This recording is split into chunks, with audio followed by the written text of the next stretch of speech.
सोडलेला नाहीये। मुंबईमध्ये स्वतःचं आलिशान घर असतानाही धनंजय मुंडे सरकारी निवासस्थानामध्ये राहत असल्याची बाब समोर आली आहे। धनंजय मुंडेंच्या नावे गिरगाव चौपाटी इथल्या NS पाटकर मार्गावरील वीरभवन इमारतीमध्ये घर आहे। विधानसभा निवडणुकीमध्ये सादर केलेल्या प्रतिज्ञापत्रामध्ये धनंजय मुंडेंकडनं संबंधित सदनिकेचा उल्लेखही करण्यात आलाय। वीरभवन इमारतीमध्ये 9व्या मजल्यावरती 902 क्रमांकांची मुंडेंची तब्बल 2151 चौरस फुटाचा फ्लॅट आहे। मात्र तरीही धनंजय मुंडे सरकारी बंगल्यात राहत आहेत, त्यामुळे मंत्री छगन भुजबळ अजूनही बंगल्याच्या प्रतीक्षेत आहेत।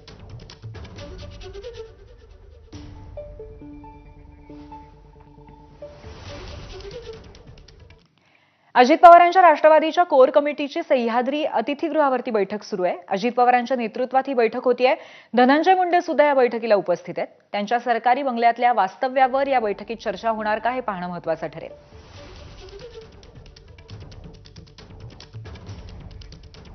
आणि याच अनुषंगाने आपले प्रतिनिधी निलेश बुधावले आपल्या सोबत लाईव्ह आहेत। निलेश, मुंडे यांच्या सदनिकेवरनं भरपूर चर्चा होतीये आणि अजूनही त्यांनी सरकारी निवासस्थान का सोडलेलं नाहीये याबद्दल पण चर्चा होतीये। असं असताना जी आता बैठक चालू आहे यामध्ये हा मुद्दा कुठेतरी मांडला जाईल का, यावर चर्चा होईल का, काय वाटतंय? पूर्वी मंत्री धनंजय मुंडे यांचं मंत्रिपद जाऊन साधारणपणे 5-6 महिने उलटलेले आहेत, मात्र अजूनही त्यांना आपलं सरकारी निवासस्थान सोडलेलं नाही आणि यावरून त्यांच्यावर प्रचंड टीका होताना पाहायला मिळत होती।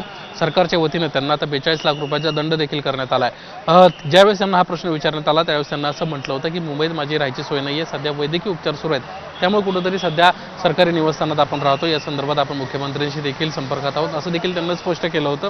आणि त्यानंतर खरंच धनंजय मुंडेंचं मुंबईत घर आहे की नाही या संदर्भातली ज्यावेळेस माहिती घेण्याचा प्रयत्न केला त्यावेळेस त्यांचं विधानसभा निवडणुकीतलं एक प्रतिज्ञापत्रच हाती लागलेलं आहे आणि त्याच्यामध्ये स्पष्टपणे मुंबईतल्या गिरगाव चौपाटी परिसरामध्ये धनंजय मुंडे यांचं तब्बल 2000 स्क्वेअर फीटाचा फ्लॅट असल्याचं लक्षात आलंय आणि याचवरून आता त्यांच्यावर प्रचंड प्रमाणात टीका होताना पाहायला मिळते। काही वेळापूर्वीच राष्ट्रवादी काँग्रेस पक्षाची कोर कमिटीची बैठक सुरू झाली होती, नुकतीच ही बैठक संपली आहे। या बैठकीमध्ये धनंजय मुंडे आहेत, अजित पवार देखील आहेत आणि राष्ट्रवादीतील जवळपास 5 ते 6 महत्त्वाचे नेते या ठिकाणी आहेत। या बैठकीत धनंजय मुंडेंना या संदर्भामध्ये विचारलं जाऊ शकतं, कारण सातत्यानं राष्ट्रवादी काँग्रेस पक्ष किंबहुना मंत्री हे दोघंही या सगळ्या अशा चर्चांमुळे अडचणीत येत आहेत। सातत्यानं निगेटिव्ह चर्चा पक्षाची होती, त्यामुळे या संदर्भामध्ये आता काय निर्णय होतो बघणं महत्त्वाचं असेल। धन्यवाद आपण दिलेल्या माहितीबद्दल। दरम्यान माजी मंत्री धनंजय मुंडे यांचे मुंबईमध्ये 3 फ्लॅट असल्याचा दावा करण्यात येतोय। धनंजय मुंडे यांची पहिली पत्नी करुणा मुंडे यांनी हा दावा केलाय।